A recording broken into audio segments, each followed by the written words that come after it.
ও আর পারছি না, খুব জল তেষ্টা পেয়েছে, খুব খিদেও পেয়েছে। এদিকে এদিকে আমার কাছে একটা টাকাও নেই। এত জায়গা ঘুরলাম, কোথাও কোনো কাজ জোগাড় করতে পারলাম না। কি করব, কোথায় যাব এখন? ওই তো একটা কাপড়ের দোকান, একবার দেখি, ওখানে হয়তো কাজ জুটলেও জুটতে পারে।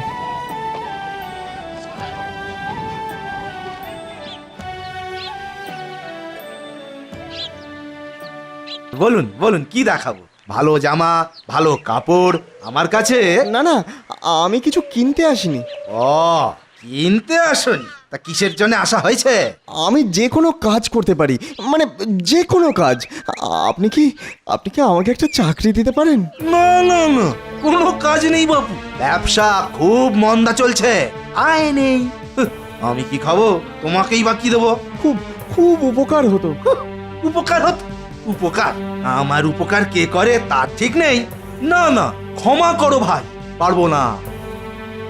নাও নাও নাও, দুটো পয়সা দিচ্ছি, খিদে পেলে কিছু খেয়ে নি, যাও। অনেক ধন্যবাদ আপনাকে, আমি ভিক্ষা চাই না, খেটে খেতে চাই।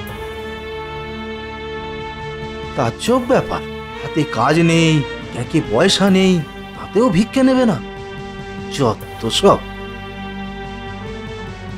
আচ্ছা কোষাধ্যক্ষ মশাই, রাজ্য শুদ্ধ লোক তো আপনার প্রশংসায় পঞ্চমুখ। তা আপনার সাফল্যের রহস্য কি? সৎ, পরিশ্রমী, উদ্যমী মানুষ চেনার উপায় কি বলুন তো? খুবই সামান্য মন্ত্রী মশাই, সততা, পরিশ্রম আর দূরদর্শিতা। যিনি যে কোনো কিছুতে বিচলিত না হয়ে নিজের বুদ্ধি দিয়ে, সততা দিয়ে কাজ করতে পারে, তার জয় হবেই। আর একটু পরিষ্কার করে বলুন, এগুলো খুব ভারী ভারী কথা।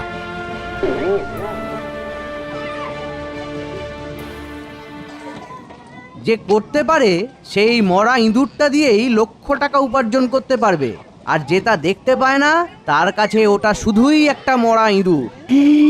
এও কি সম্ভব?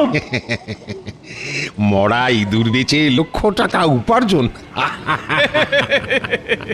এর থেকে ভালো আপনি আপনার সাফল্যের রহস্য গোপনই রাখুন।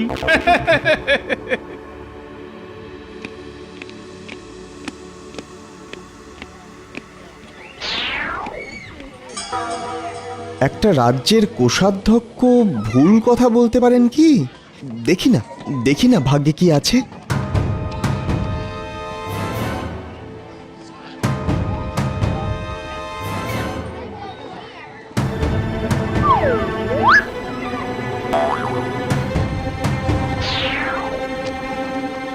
আয় আয়, দেখুন কোষাধ্যক্ষ মশাই, আপনার ভবিষ্যতের লাখপতি। কোষাধ্যক্ষ মশাইয়ের কথা যদি সত্যি হয়, তাহলে এই ইঁদুরটাও বিক্রি হবে। কিন্তু মরা ইঁদুর কে কিনবে? কার মরা ইঁদুর দরকার হতে পারে?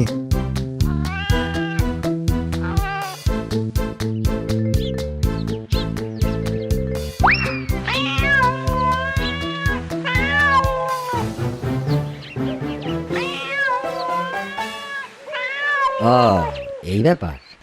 মশাই, এই ইঁদুরটি কি আমাকে বিক্রি করবেন? আপনি কিনবেন? হ্যাঁ, মনে হচ্ছে আমার ওই বেড়ালের ওই মরা ইঁদুরটাই পছন্দ। ওটার জন্য 1 পয়সা দিতে পারি। তাহলে কোষাধ্যক্ষ মশাই যা বলে গেলেন তা তো ফলতে চলেছে। ভগবান মুখ তুলে কি চাইবেন এবার? হ্যাঁ, নিশ্চয় বিক্রি করব, এই নিন।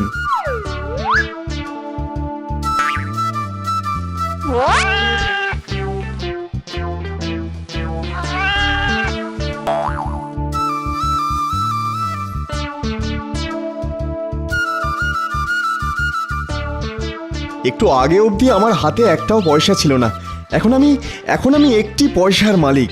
কিন্তু এটাকে খরচ করব না। আজ কোনো রকমের জল খেয়ে কাটিয়ে দিই, কাল 1 পয়সার ফুল কিনে মন্দিরে বসবো। হ্যাঁ,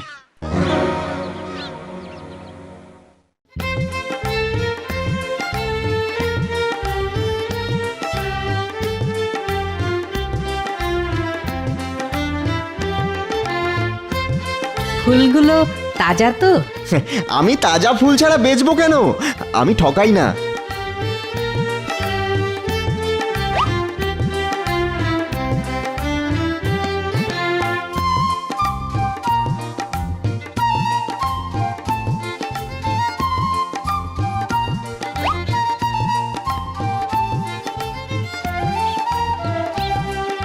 বাহ, আমার হাতে এখন 5টা পয়সা। একটি পয়সা দিয়ে আজ রাতে খাবো, আর এই বাকিগুলো দিয়ে কাল রাজপথের মোড়ে গুড় জল বেচবো। আসুন আসুন আসুন, ঠান্ডা জল আর মিষ্টি গুড় খেয়ে দেখুন, তৃপ্তি পাবেন। আসুন আসুন, ও দাদা, ও দিদি, আসুন। এই প্রবল গরমে জল আর গুড় খেয়ে প্রাণ আর শরীরকে শীতল করুন। আসুন আসুন আসুন, ঠান্ডা জল আর মিষ্টি গুড় খেয়ে দেখুন। ও দাও দেখি বাবা, ও একটু জল দাও তো। ও বাবা, বড্ড তেষ্টা পেয়েছে গো। ও ও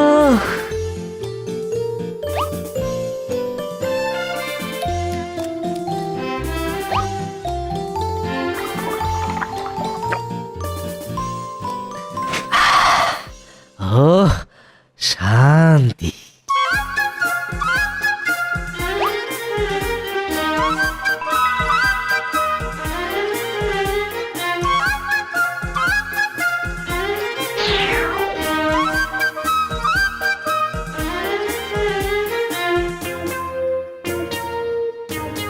একটা সময়ে আমার হাতে একটাও পয়সা ছিল না, আর আজ এই মুহূর্তে আমি 100 পয়সা, মানে পুরো 1 টাকার মালিক। এবার এবার ভাবতে হবে আর কিভাবে জীবনকে এগিয়ে নিয়ে যাব। কাল সকালে ভাবা যাবে, এখন একটু গাছতলায় বসে গড়িয়ে নি।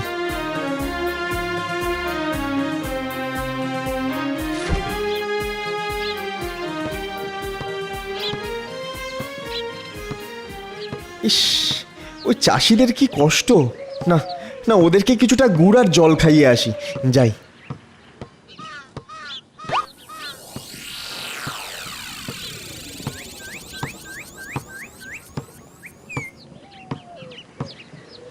আসুন চাষি ভাইরা, একটু গুড় জল খেয়ে আবার চাষ করুন, এই গরমে ক্লান্তি দূর করুন।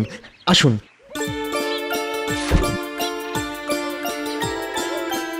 না না না না, কোনো বিনিময় মূল্য লাগবে না।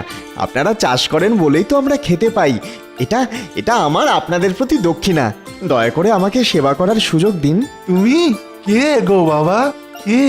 তোমার তো দেখছি অনেক দয়া বাবা। আমাদের কথা তো কেউ এভাবে ভাবে না।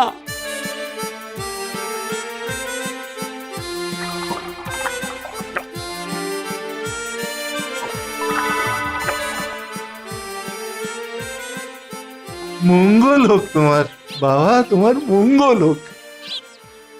আমরা তোমার কি উপকারে লাগতে পারি? যখন প্রয়োজন পড়বে আমি সাহায্যের জন্য আপনাদের কাছে আসব। এখন বিদায় দিন।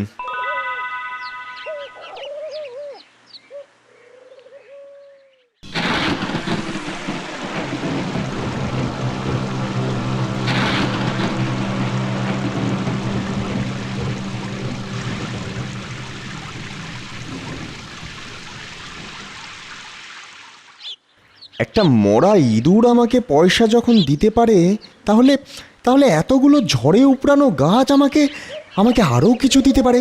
হ্যাঁ, নিশ্চয়ই পারে।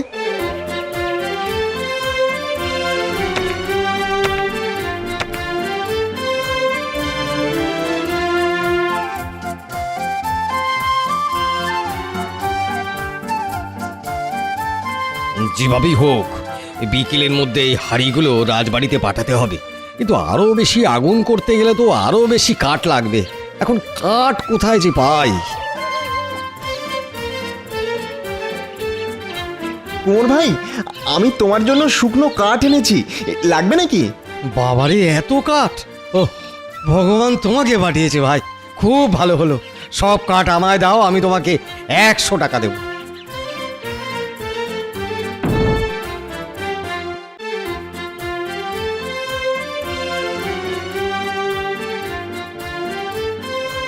না না, আজকে আর বাজারের দিকে না গিয়ে একটু শহরের বাইরে যাই, দেখি ওদিকে কোনো কিছু খবর পাই কিনা। ওরে ওরে, চল চল চল চল, সন্ধে হয়ে যাবে, চল। শহরে পৌঁছলেই তোরা খাবার পাবি। চল চল চল বাবা, চল। এখানে সন্ধে নামলে যে ডাকাতের হাতে পড়বো রে বাবা। চল চল চল।